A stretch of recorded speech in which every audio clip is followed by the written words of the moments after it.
guys, Copper back with another video. Today we're going to this motor to get all the copper out of it. So I'll show you how to get it done and how to get your copper out of it. So these nuts here are a size Allen 4.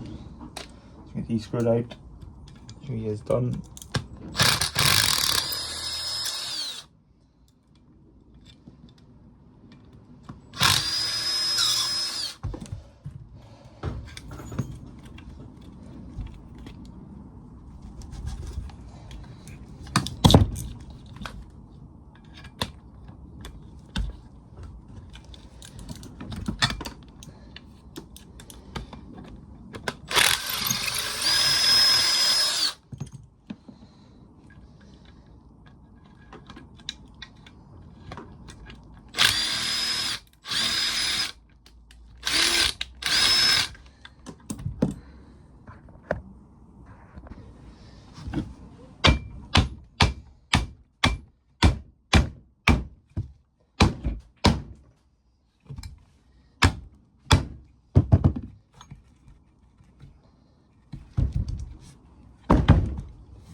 So, cut here with a grinder.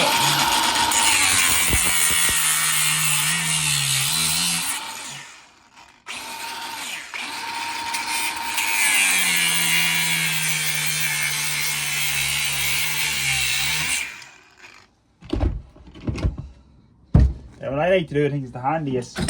It's an air hammer. And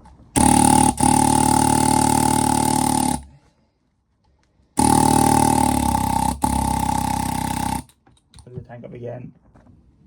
Right, the tank's filled up, we'll try this again.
That's just scrap. This is all the copper you get out of it. That's all for that one, guys. See you in the next one. Keep on scrapping. Bye.